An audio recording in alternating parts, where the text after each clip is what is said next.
नमस्कार मित्रांनो, स्वागत आहे सर्वांचं आपल्या या यूट्यूब चॅनलवर. मित्रांनो, आजच्या या सेशनमध्ये आपण आर-आर-बी, एन-टी-पी-सी म्हणजेच रेल्वे भरती 2025 यांचे पेपर काही दिवसानंतर सुरू होणार आहेत. मित्रांनो, त्याच उद्देशाने आपण जनरल नॉलेज आणि सामान्य ज्ञान या विषयावरील प्रश्न घेऊन आलेलो आहोत. मित्रांनो, तुम्ही आर-आर-बी ग्रुप डीचा पेपर जर दिला असेल तर त्याच्यामध्ये तुम्हाला जास्तीत जास्त जनरल नॉलेज म्हणजे जी-के वरचे प्रश्न पाहायला मिळाले. त्याच उद्देशाने आपण आर-आर-बी, एन-टी-पी-सीसाठी अतिसंभाव्य प्रश्नांचा सराव आपल्या या चॅनलवरती दररोज सखोल विश्लेषणासह करणार आहोत. ओके, असेच प्रश्न आर-आर-बी, एन-टी-पी-सीला पण येऊ शकतात. त्याच उद्देशाने तुम्ही फक्त 15 मिनिटं आपला व्हिडिओ बघायचा आहे. त्यामध्ये तुम्हाला सखोल विश्लेषणासह जनरल नॉलेजवरचे प्रश्नांचा सराव एकदम फ्रीमध्ये करता येणार आहेत. आपण आर-आर-बी, एन-टी-पी-सीचे पेपर होईपर्यंत दररोज या चॅनलवरती व्हिडिओज अपलोड करणार आहोत. त्यासाठी व्हिडिओ आवडल्यास व्हिडिओला लाईक करा, सोबतच व्हिडिओची लिंक मित्रांपर्यंत शेअर करा आणि तुम्ही जर मित्रांनो आपल्या या चॅनलवरती नवीन असाल तर आपल्या चॅनलला सबस्क्राईब करायचं आहे, सोबतच बेल आयकॉनला क्लिक करायचं आहे. म्हणजेच जेव्हा आपण व्हिडिओ अपलोड करेल मित्रांनो तेव्हा तुम्हाला काही सेकंदामध्ये व्हिडिओचे नोटिफिकेशन मिळून जाईल. ओके, आणि सोबतच टेलिग्राम ग्रुपला सुद्धा जॉईन करायचं आहे. त्याची लिंक मी व्हिडिओच्या डिस्क्रिप्शन बॉक्समध्ये दिलेली आहे. त्यामध्ये तुम्हाला क्लासेसची लिंक, सोबतच क्लासेसची PDF आणि स्पर्धा परीक्षेशी रिलेटेड अपडेट त्या ठिकाणी तुम्हाला मिळत जाईल. ओके, तर बघूया प्रश्न आपल्याला कशा पद्धतीने परीक्षेला विचारले जातात. मित्रांनो, करंट अफेअर्सवरती जास्त फोकस करायचा आहे, कारण त्यावरती प्रश्न जास्तीत जास्त आपल्याला परीक्षेला विचारले जात आहेत. ओके, आता पहिलाच प्रश्न तुम्हाला या ठिकाणी स्क्रीनवरती दिसत आहे की रेल्वे स्टेशन मालवाहतूक करण्यास सक्षम असलेले काश्मीर खोऱ्यातील पहिले स्थानक कोणते बनले आहेत? मित्रांनो, या प्रश्नाचं अचूक उत्तर काय असणार आहे? पर्याय सी मध्ये पाहायला मिळतो अनंतनाग रेल्वे स्टेशन हे रेल्वे स्टेशन मालवाहतूक करण्यास सक्षम असलेले काश्मीर खोऱ्यातील पहिले स्थानक बनले आहेत. तर आपण प्रत्येक प्रश्नाचं सखोल विश्लेषण या ठिकाणी करणार आहोत. तर बघू शकता यामध्ये विश्लेषणात काय महत्त्वाचे पॉईंट आपल्याला दिलेले आहे की काश्मीर खोऱ्यातील अनंतनाग रेल्वे स्टेशन हे मालवाहतूक हाताळणारे पहिले स्थानक ठरले आहे. यामुळे स्थानिक शेतकऱ्यांना त्यांचे पीक विशेषतः सफरचंद आणि सुकामेवा देशाच्या इतर भागात जलद गतीने पोहोचवण्यास मदत होईल. हे पाऊल जम्मू काश्मीरच्या आर्थिक विकासासाठी एक अत्यंत महत्त्वाचे मानले जात आहेत. ओके, आता लक्षात ठेवा यावरती प्रश्न परीक्षेला विचारलं तर आपल्याला उत्तर देता आलं पाहिजे. ठीक आहे, याच्यानंतर पुढचा प्रश्न बघा काय दिलेला आहे.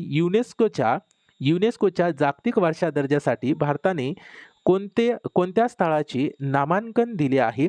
तर मित्रांनो, या प्रश्नाचा अचूक उत्तर असेल पर्याय बी, सारनाथ. ठीक आहे, या ठिकाणी स्पष्टीकरणामध्ये आपल्याला महत्त्वाचे पॉईंट क्लिअर करायचा आहे. बघा, उत्तर प्रदेशातील कोणत्या राज्यात आहे सारनाथ हे? तर उत्तर प्रदेशातील सारनाथ हे बौद्ध धर्मातील एक अत्यंत पवित्र स्थळ आहे. भगवान बुद्धांनी त्यांचे पहिले प्रवचन धम्मचक्र प्रवर्तन येथेच दिले होते. भारताने या ऐतिहासिक आणि आध्यात्मिक महत्त्वाच्या ठिकाणाला युनेस्कोच्या जागतिक वारसा यादीत स्थान मिळावे म्हणून अधिकृत नामांकन दिले आहे. क्लिअर झालं? महत्त्वाचा प्रश्न आहे. याच्यानंतर पुढचा प्रश्न बघायचा मित्रांनो, प्रश्न क्रमांक 3. पहिला M.S. स्वामीनाथन अन्न आणि शांती पुरस्कार कोणाला मिळाला?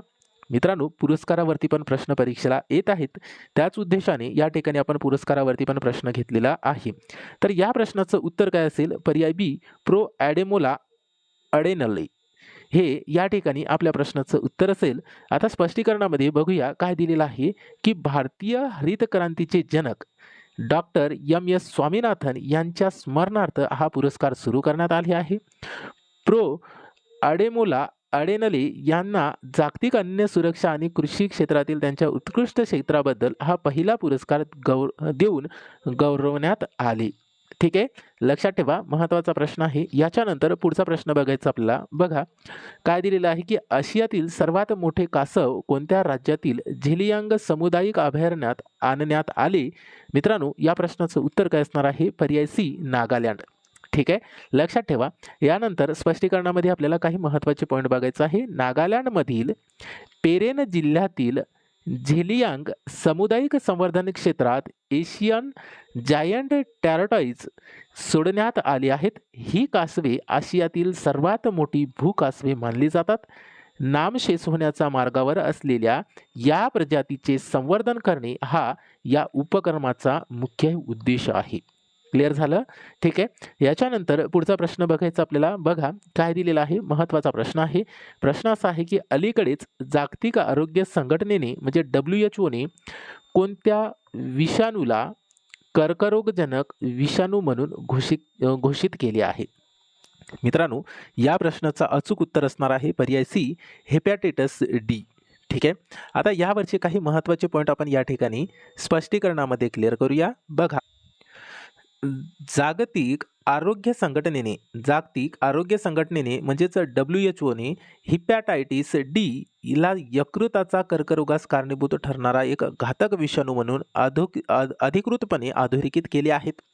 ज्यांना आधीच हेपॅटायटिस बी आहे त्यांना हेपॅटायटिस डी होण्याचा धोका जास्त असतो. त्यामुळे यकृताचा सिरोसिस किंवा कर्करोग होऊ शकतो. ठीक आहे. याच्यानंतर पुढचा प्रश्न बघायचा आपल्याला. मित्रांनो, विज्ञानावरती पण प्रश्न परीक्षेला येऊ शकतात. याच्यानंतर पुढचा प्रश्न, दरवर्षी कोणत्या दिवशी नागासाकी दिवस साजरा केला जातो? मित्रांनो, या प्रश्नाचं अचूक उत्तर असणार आहे पर्याय बी, 9 ऑगस्ट या दिवशी नागासाकी दिवस हा साजरा केला जातो. आता यावरचे महत्त्वाचे पॉईंट आपण या ठिकाणी स्पष्टीकरणात बघूया. दुसऱ्या महायुद्धादरम्यान अमेरिकेने जपानच्या नागासाकी शहरावर 9 ऑगस्ट 1945 रोजी फॅटमॅन नावाचा एक अणुबॉम्ब टाकला होता.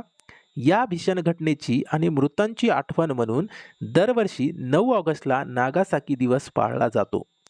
6 ऑगस्ट हा हिरोशिमा दिवस म्हणून पाळला जातो दिवस असतो मित्रांनो. ठीक आहे. याच्यामध्ये बघा किती महत्त्वाचे पॉईंट आहे. यावरती प्रश्न परीक्षेला विचारलं तर आपण पटकन आन्सर देऊ शकतो. ठीक आहे. त्यासाठी आपल्या या चॅनलसोबत जुळून राहा. दररोज तुम्हाला अशाच पद्धतीने शिकायला मिळत जाईल मित्रांनो.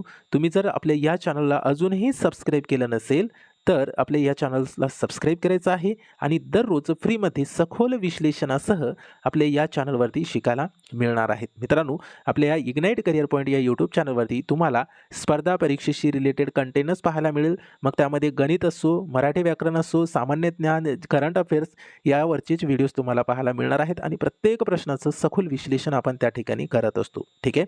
त्यासाठी आपल्या या इग्नाइट करिअर पॉईंट यूट्यूब चॅनलला सबस्क्राईब करून ठेवा आणि दररोज सखोल विश्लेषण सह फ्रीमध्ये आपल्या या चॅनलसोबत आपल्या चॅनलमध्ये सराव करत राहा मित्रांनो. ठीक आहे. दररोज दुपारी 3 वाजता आपण व्हिडिओज अपलोड करत असतो. ठीक आहे. सोबतच आपल्या टेलिग्राम ग्रुपला सुद्धा जॉईन करायचं आहे. त्याची लिंक मी व्हिडिओच्या डिस्क्रिप्शन बॉक्समध्ये दिलेली आहे. त्यामध्ये आपण क्लासेसची PDF आणि स्पर्धा परीक्षेशी रिलेटेड अपडेट त्यामध्ये टाकत असतो मित्रांनो. ठीक आहे. तर आपल्या या चॅनलला सबस्क्राईब करून ठेवायचं आहे. तुम्हाला स्पर्धा परीक्षेची तयारी या ठिकाणी फ्रीमध्ये करता येणार आहे. ठीक आहे. आता याच्यानंतर आपल्याला पुढच्या प्रश्नाकडे जायचं आहे. बघा, प्रश्न काय दिलेला आहे की दरवर्षी जागतिक सिंह दिवस कधी साजरा करण्यात येतो? मित्रांनो, या प्रश्नाचं अचूक उत्तर असणार आहे पर्याय सी, 10 ऑगस्ट या दिवशी जागतिक सिंह दिन म्हणून साजरा केला जातो. आता यावरचे काही महत्त्वाचे पॉईंट आपण स्पष्टीकरणात बघूया. बघा, सिंहाचे संरक्षण आणि त्यांच्या कमी होत चाललेल्या संख्येबद्दल जनजागृती करण्यासाठी 10 ऑगस्ट रोजी जागतिक सिंह दिवस म्हणजे वर्ल्ड लायन डे साजरा केला जातो. आशियाई सिंहाचे एकमेव निवासस्थान भारतामध्ये गीर राष्ट्रीय उद्यान म्हणजे गुजरात या ठिकाणी आहे. बघा किती महत्त्वाचे पॉईंट आहे. हे पॉईंट लक्षात ठेवा. यावरती प्रश्न परीक्षेला येऊ शकते. याच्यानंतर पुढचा प्रश्न लक्षात ठेवायचा आहे की देशातील पहिले पूर्ण साक्षर राज्य कोणते आहे? देशातील पहिले पूर्ण साक्षर राज्य कोणते आहे? तर आपल्या प्रश्नाचं उत्तर असेल पर्याय बी, मिझोरम. ओके. यावरती पण प्रश्न परीक्षेला येऊ शकतात. आता स्पष्टीकरणामध्ये महत्त्वाचे पॉईंट बघायचं आपल्याला. बघा, मिझोरमने साक्षरतेच्या बाबतीत मोठी झेप घेत पहिलेच पूर्ण साक्षर राज्य होण्याचा मान मिळवला आहे.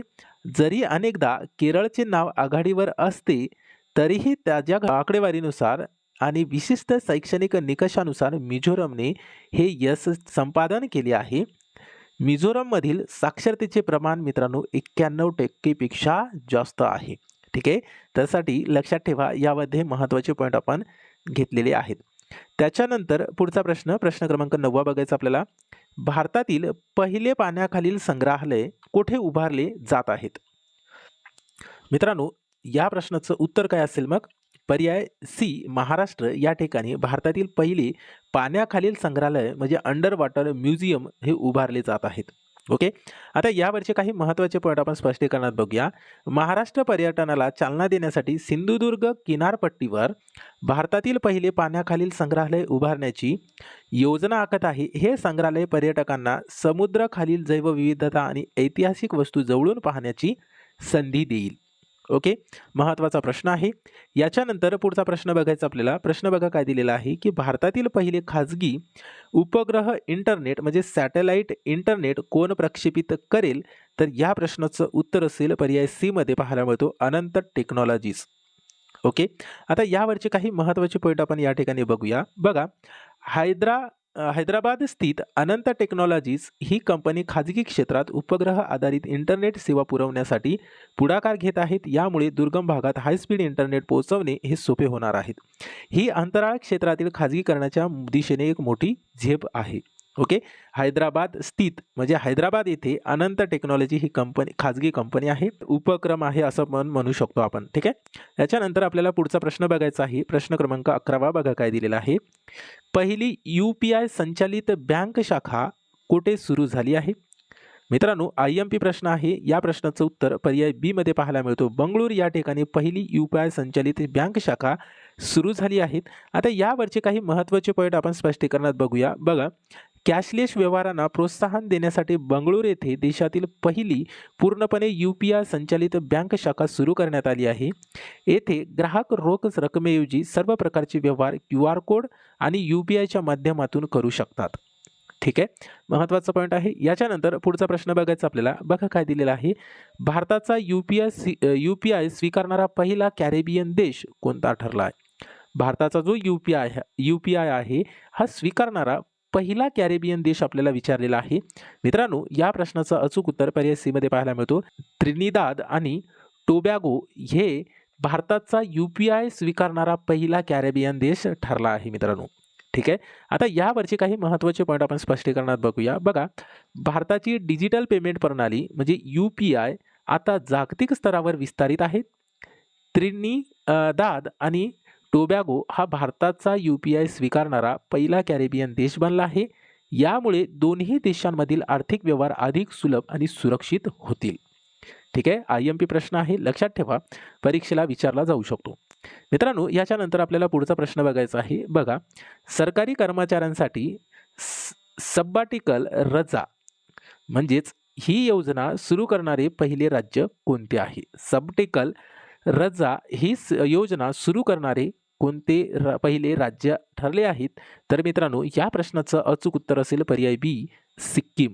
ठीक आहे, आता यावरचे काही महत्त्वाचे पॉईंट आपण स्पष्टीकरणामध्ये बघूया. सिक्कीम सरकारने आपल्या कर्मचाऱ्यांसाठी सबॅटिकल रजा योजना ही सुरू केली आहे. या योजनेअंतर्गत कर्मचारी त्यांच्या आवडीचे शिक्षण, संशोधन आणि वैयक्तिक विकासासाठी प्रदीर्घ रजा घेऊ शकतात. कर्मचाऱ्यांच्या मानसिक स्वास्थ्यासाठी आणि कौशल्य विकासासाठी हे एक महत्त्वाचे पाऊल ठरले आहे. ओके, याच्यानंतर पुढचा प्रश्न बघायचा आपल्याला. प्रश्न क्रमांक 14 बघा काय दिलेला आहे, की उत्तर प्रदेशातील पहिले खाजगी व्यवस्थापित म्हणजे प्रायव्हेटली मॅनेज रेल्वे स्टेशन कोणते आहे? बघा, IMP प्रश्न आहे, की उत्तर प्रदेशातील पहिले खाजगी व्यवस्थापित रेल्वे स्टेशन कोणते आहे? तर मित्रांनो, या प्रश्नाचं उत्तर पर्याय सी मध्ये पाहायला मिळतो. गोमती नगर रेल्वे स्टेशन हे उत्तर प्रदेशातील पहिले खाजगी व्यवस्थापित रेल्वे स्टेशन आहे. आता यावरचे महत्त्वाचे पॉईंट आपण स्पष्टीकरणात बघूया. लखनौमधील गोमती नगर रेल्वे स्टेशन हे उत्तर प्रदेशातील पहिले खाजगी व्यवस्थापित रेल्वे स्टेशन बनले आहे.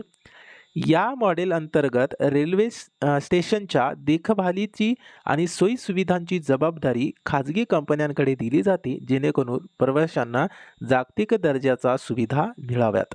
ओके, याच्यानंतर आपल्याला पुढचा प्रश्न बघायचा आहे, महत्त्वाचा प्रश्न आहे. आता बघा, न्यायालयीन पॅनेलमध्ये सांकेतिक भाषा तंत्रज्ञानाचा समावेश करणारे पहिले राज्य कोणते? मित्रांनो, न्यायालयीन पॅनेलमध्ये जे सांकेतिक भाषा आहे या तज्ज्ञांचा समावेश करणारे पहिले राज्य कोणते? तर आपल्या या प्रश्नाचं उत्तर असेल पर्याय बी, पंजाब. ओके, आता स्पष्टीकरणामध्ये महत्त्वाचे पॉईंट बघा काय दिलेला आहे, की पंजाब सरकारने न्यायव्यवस्थेत समावेशकता आणण्यासाठी वाल कायद्याअंतर्गत न्यायालयीन पॅनलमध्ये सांकेतिक भाषा तज्ज्ञाचा म्हणजे साइन लँग्वेज एक्सपर्ट याचा समावेश करण्याचा निर्णय घेतला आहे. यामुळे मूक आणि बधिर व्यक्तींना न्याय मिळवण्यात येणाऱ्या अडचणी दूर होतील आणि त्यांना आपली बाजू मांडणे हे सोपे जाईल. क्लिअर झालं? महत्त्वाचा प्रश्न आहे मित्रांनो. यानंतर पुढचा प्रश्न बघायचा आपल्याला. बघा काय प्रश्न दिलेला आहे, की नुकतेच झालेल्या सायपन इंटरनॅशनल 2025चा खिताब कोणी जिंकला आहे? तर मित्रांनो, या प्रश्नाचं उत्तर पर्याय सी मध्ये पाहायला मिळतो. तान्या हेमंत हे सायपन इंटरनॅशनल 2025चा खिताब जिंकला आहे. आता यावरचे आपल्याला महत्त्वाचे पॉईंट स्पष्टीकरणामध्ये बघायचं आहे. बघा की भारतीय बॅडमिंटनपटू तान्या हेमंत हिने सायपन इंटरनॅशनल 2025 या स्पर्धेत महिला एकेरीपद विजेतेपद पटकावले आहेत. तिने अंतिम फेरीत प्रभावी कामगिरी करत जेतेपद आपल्या नावावर केले आहेत. तान्या ही भारतातील उगवती बॅडमिंटन स्टार असून या विजयामुळे जागतिक क्रमवारीत तिच्या स्थानाची मोठी सुधारणा होणार आहे. ओके, महत्त्वाचं आहे, लक्षात ठेवा. स्पोर्टवरती पण प्रश्न परीक्षेला येतात. याच्यानंतर पुढचा प्रश्न बघायचा आपल्याला की रशियाने 2036 पर्यंत व्हेनेरा डी मोहीम कोणत्या ग्रहावर पाठवण्याची घोषणा केली आहे? तर मित्रांनो, या प्रश्नाचं अचूक उत्तर पर्याय बी असेल, शुक्र. या ठिकाणी रशियाने 2036 पर्यंत व्हेनेरा डी ही मोहीम या ग्रहावर पाठवण्याची घोषणा केली आहे. आता यावरची महत्त्वाची पॉईंट आपण स्पष्टीकरणात बघूया. बघा, रशियाची अंतराळ संस्था रॉसकॉस्मॉस द्वारे शुक्र म्हणजे व्हेनस ग्रहाचा अभ्यास करण्यासाठी व्हेनेरा डी ही मोहीम आखण्यात आली आहे. मित्रांनो, याचा उद्देश काय आहे की शुक्र ग्रहाचे वातावरण, तिथली हवामान स्थिती आणि ग्रहाची रचना यांचा सखोल अभ्यास करणे आहे. ठीक आहे. याच्यानंतर आपल्याला वैशिष्ट्य बघायचं आहे. वैशिष्ट्यामध्ये दिलेलं आहे की ही मोहीम 2031 ते 36 या कालावधीत प्रक्षेपित करण्याचे नियोजन आहे. शुक्र हा पृथ्वीचा जवळचा ग्रह मानला जातो, परंतु तिथले वातावरण अत्यंत उष्ण आणि आम्लयुक्त आहे, ज्याला उलगडा करण्याचा प्रयत्न रशिया करणार आहे. ओके, अशा पद्धतीने आपण या ठिकाणी प्रश्न घेतले. प्रश्न कसे वाटले ते कमेंट बॉक्समध्ये कळवायचं आहे आणि सोबतच किती प्रश्नाचे अचूक उत्तर तुम्हाला देता आले ते पण कमेंट बॉक्समध्ये कळवायचं आहे. मित्रांनो, दररोज तुम्हाला RRB NTPCची तयारी आपल्या या यूट्यूब चॅनलवरती करता येणार आहे. त्यासाठी फक्त आपल्या या यूट्यूब चॅनलला सबस्क्राईब करून ठेवायचं आहे. मित्रांनो, तुम्हाला दररोज या आपल्या यूट्यूब चॅनलच्या माध्यमातून अंकगणित आणि बुद्धिमत्ताचा सराव सुद्धा करता येणार आहे. त्यासाठी आपल्या या इग्नाइट करिअर पॉईंट या यूट्यूब चॅनलसोबत जुळून राहायचं आहे. तुम्हाला दररोज फ्रीमध्ये या ठिकाणी सराव अभ्यास करता येणार आहे. ठीक आहे. ठीक आहे, मग भेटूया समोरच्या सेशनमध्ये अशाच पद्धतीचे प्रश्न घेऊन. आजच्या या सेशनमध्ये एवढंच. Thank you so much.